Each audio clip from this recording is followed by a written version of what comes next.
A podcast re-examines the 2015 death of an IU student. Welcome inside the comfy confines of the Channel 13 studios. It is Monday night, 10 o'clock. Thank you so much for being here. Let us know where you're watching tonight. Felicia, look who came back. I know. Is she not glowing, folks? This is an appreciation moment for Angela. Well, are you feeling rested? Rested, relaxed. Good. Yes, You look that way. Nice to be away. Yeah. We're glad you're back. Were Thank you you. tracking the hurricane from your vacation spot? I was. Wow. There were obviously a couple that were near where we were. Ian ended up not being anywhere near us, but you good. just had to watch. Yeah. Just because of the devastation that was left behind, Right. and you feel for those people, and you know. Oh my gosh, I know I just know. enough about hurricanes to be dangerous. Right. And so when you see it, you know, riding the coast like it did. The most powerful part of that hurricane is the northeast quadrant, and it rode the coast. Wow. That quadrant rode the coast from Wow. south to north until it made its way inland toward I know. Orlando, and you just think, oh geez, the Right. devastation that's happening with not only the wind and the rain, the threat for tornadoes, but specifically that storm surge that yeah. brought all of that water, sand, you know, boats into downtown. Right. It's overwhelming watching it It when we're is. showing the videos and That's stuff. right. And I mean, as we all have had a flood in our house before, water goes everywhere. Yep. And It goes everywhere. the power of Yeah. water Right. is. It surprises me every time. It shouldn't, but it really surprises me every time. And I love the weather, so even on vacation, I watch. Right. Well, one of the stories we're going to get to in a moment, Lauren Kostick takes a look at Hoosiers in Paradise, which is a bar diner in Fort Myers Beach that was heavily damaged by Ian. Lauren will bring us that story and the plea from this indie couple in what they're trying to rebuild there because they lost their house and their business. So that's coming up in a moment. But first, we know that you're interested in what the weather's going to be, and if you saw the early evening news, you were sort of surprised by the cold temperatures that we're going to Chilly. feel in the morning. Yeah, but let's not rush that far. I mean, we still have some highs, some decent highs. I think it's Friday it's supposed to turn, right? Yeah, Thursday, Friday really takes a turn, like not making it out of the 50s, Yeah. taking a turn. But tomorrow morning, sweatshirt, jacket weather, 35 to 40, so there will be some patchy frost. We're not going to be that cold that long, so the frost isn't going to be widespread. But if there's a sensitive plant or two that you would like to save, or you might cover them up or bring them in. We'll be close to 41 at 8 a.m., 61 at noon tomorrow. Lots of sunshine and near 70. We do warm back up, mid-70s for Wednesday and Thursday ahead of that weather system that will dramatically drop the temperatures. Average first frost mid-October, so we're a little bit ahead of schedule. Again, I'm a weather nerd, so I was watching the weather. I know you got a little frost last week too. So it is a couple weeks ahead of schedule, but all in all, not a terrible forecast. Plenty of sunshine, just a slight rain chance on Thursday. A lot of folks here on social media glad to see you back. We've got Teresa saying welcome back, Angela, Jeremy from Mooresville, Kevin from San Antonio, Teresa saying hello, Barb saying hello from Richmond, Indiana. Nice. We've got Sharon from Delphi. Jeremy says welcome back, Angela. And Ralph back from Alabama. We've got Betty from Middletown, Pamela from Gas City. Sharon saying welcome back. Thanks, so Sharon. a lot of folks eager to have her back. In the, Yes. I was eager to come back. yeah. We join the sentiment. All right, we're going to get back to Angela in a moment, though. We do want to talk about this story that Lauren Kostick found today because she talked, Felicia, with this Indiana couple that moved down to Fort Myers Beach, set up shop, beautiful place. They've got this really neat diner bar. And then, of course, Ian hits. Yeah, and it's inspired. It's Hoosier themed. It's Sure is. inspired by our state, and so it has that spirit within it. And Right. so she's kind of documenting their journey over these last few days. Yeah. It's a tough one. Take a look. Here's Lauren's story.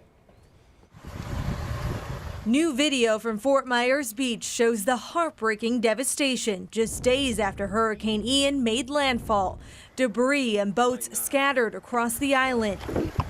Among the mess sits an Indiana-inspired restaurant called Hoosiers in Paradise. Even though the building still stands, the inside is a mess, with only an Indiana flag left hanging on the wall. At this point, hopefully we can salvage, tables and bar stools and just whatever memorabilia, anything we can salvage, we want to salvage. Hoosier natives Jackie Loudon and Mark Travis have owned the restaurant for more than a decade. Jackie could only talk to us on the phone since the service is still so bad. She says they aren't allowed on the beach, but was sent photos from a friend that left her in tears. I cried. That has been our life for 10 years. Those people are our family. About 8.5 miles away, their home was also damaged, including both cars. The two rode out the storm together on their bed with their 5 cats. It was like 1 a.m. We opened the front door and water just started. The current going out of our house was unbelievable. Last week, in true Hoosier hospitality, a fundraiser was started for the couple, already raising more than $10,000. I'm just shocked and blown away by the generosity, and it means they can't even imagine how much this means to us. Even though it might take some time, the two plan to reopen, working on salvaging their business that's been a beloved destination for thousands of Hoosiers. We will reopen in some form. We know that. Your hearts just go out to them. Absolutely, and I wonder what their living conditions are like. I mean, Right. because some people are in that position where it's your business and your home, and Right. it's just everything. It's your car.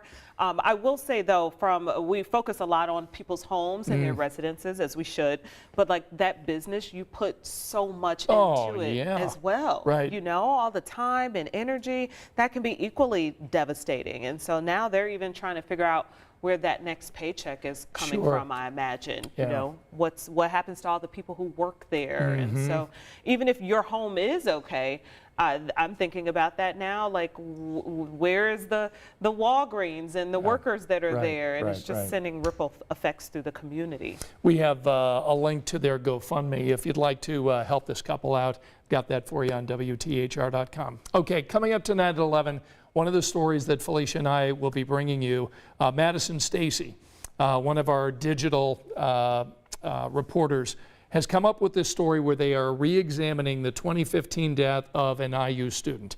Let's go ahead and roll some video so you can be re-familiarized with this case. So in 2015, in September, Joseph Smedley died. His sister Vivian got this strange text from Joseph saying, "I'm leaving the country. I can't tell you why. Don't try to contact me." Wow. The sister reported Joseph missing the next day. A few days later, fishermen found a body in Griffey Lake. That's near the IU Bloomington campus. And inside a backpack, it was filled with rocks. That body was Joseph Smedley. Police say it was a suicide. His family never believed it. So tonight at 11, our Madison Stacy will take a look at the podcast that takes a closer look at the discrepancies in Joseph Smedley's death. It's a very interesting story that comes up tonight on 13 News at 11 o'clock. So again, this case from 2015 ruled a suicide by police. The family isn't buying it, and this podcast are getting into it with a multi-part series. Madison Stacy's got a story you'll definitely want to see at 11. Yeah, I'm interested to see what's going to be the result of this Yeah. podcaster looking into it. This is a new form of journalism. Yep. So, you know, hopefully, maybe I'll say it could bring some answers. I mean, you know, Right. we don't want to be in the business of speculating, but if you were that family member, you want to hear any possibility of That's what right. could have happened to your loved one. That's for sure.